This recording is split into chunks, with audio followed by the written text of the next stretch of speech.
Jason, very good morning. Pampady higher secondary സ്കൂളിൽ mock polling ആരംഭിച്ചോ? Very good morning Arunkumar. Mock polling ആരംഭിച്ചു കഴിഞ്ഞു.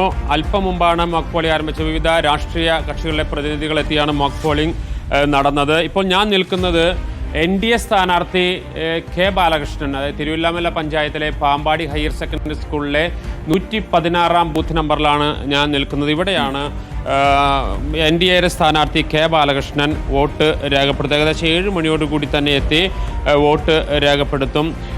തിരുവല്ലാമല പഞ്ചായത്തിൽ മൊത്തം 113 മുതൽ 132 വരെയുള്ള ബൂത്തുകളാണ് പ്രധാനമായും തിരുവല്ലാമല പഞ്ചായത്തിൽ. നമുക്ക് ദൃശ്യങ്ങളിൽ നിന്ന് കാണാം. മോക്ക് പോളിംഗ് തുടങ്ങിയിരിക്കുന്നു. വിവിധ രാഷ്ട്രീയ കക്ഷികളുടെ പ്രതിനിധികൾ എത്തിയിട്ടുണ്ട്.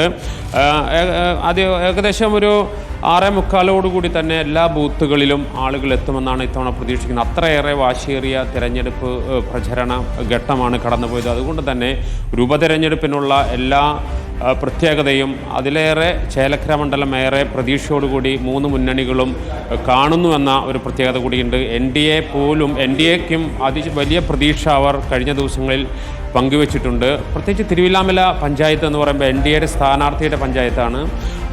ഇവിടുത്തെ വൈസ് പ്രസിഡന്റ് ആയിരുന്ന കെ ബാലകൃഷ്ണൻ അദ്ദേഹത്തിൻ്റെ പഞ്ചായത്ത് കൂടിയാവുമ്പോൾ BJP NDA വലിയ പ്രതീക്ഷ വെച്ച് പുലർത്തുന്ന ഒരു പഞ്ചായത്താണ്. വലിയ ഭൂരിപക്ഷം തിരുവല്ലാമലയിൽ ഉണ്ടാക്കാമെന്ന പ്രതീക്ഷ വെച്ച് പുലർത്തുന്ന പഞ്ചായത്താണ്. അതുകൊണ്ട് തന്നെ തിരുവല്ലാമലയിൽ വലിയ രീതിയിലുള്ള പോളിംഗ് ശതമാനം വർദ്ധിപ്പിക്കാനുള്ള ശ്രമം NDA നടത്തുന്നുണ്ട്. അതോടൊപ്പം തന്നെ കോൺഗ്രസിനും അതുപോലെ LDFനും പ്രധാനമായ ശക്തി കേന്ദ്രങ്ങൾ കൂടിയാണ്.